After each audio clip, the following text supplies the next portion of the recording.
Yeah. Well, I mean, first of all, I should say, with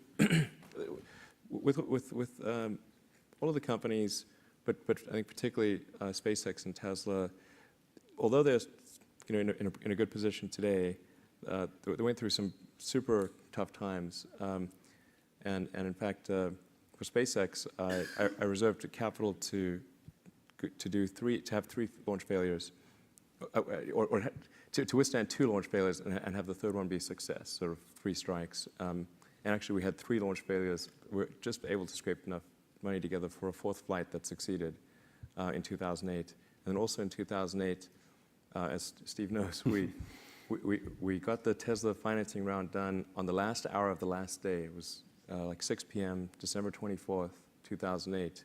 And if we hadn't gotten it done then, the company would have gone bankrupt a few days after Christmas. So what he's not mentioning very is narrow. The only reason that happened is he wrote a check for the remainder of his wealth to save the company during payroll and Christmas when no one else would. And Goldman had just failed a private offering, and the financial collapse was amongst us. There was no DOE loan. There was no Daimler deal. The car had a negative gross margin. It was not pretty. Oh, and you had your largest shareholder just completely pissed off and going AWOL. Yeah. Yeah. It was ugly. Yeah. Yeah. It was a stressful period. And that was just at work. I mean, yeah. So for a while, there really wasn't a question of profit or non-profit. It was like, we need to live. How do we live? So that was the main challenge. And now, I mean, now we're at the sort of the stage where we can say, okay, we can shift the dial between.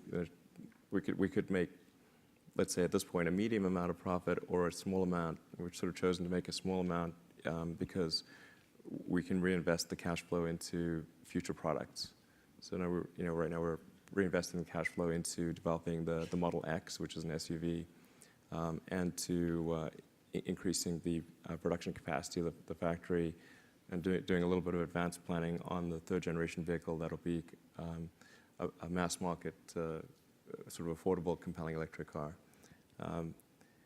So that's really, I guess, what's meant by, in this case, not pursuing. We're not trying to maximize profit at this point because it would constrain the business, the growth of the business, and constrain the overall objective of transitioning the world towards electric cars. So I got nothing against profit in general, but it's not. I mean, I actually don't think it's the smart move. I mean, if one were to take net present value of future cash flows, I think maximizing profit at this stage is actually not the smart move. And it's interesting because earlier I said we'd get back to it. You mentioned that your goal was not to start a company that has the chance of making the most money for you the quickest, right? Yeah. And that the wealth personally is almost a byproduct of these activities of passion. And by analogy, like in the investment field in venture capital, you could look for the thing that'll make the most money the quickest, right? Like a new ad network for social media. But who cares? Like, it really just doesn't help the world in any meaningful way. And there are if you take a longer term perspective, there are things you could do that don't answer the short term question of what's going to make me the most money this year or this 5-year period, but over 20 years.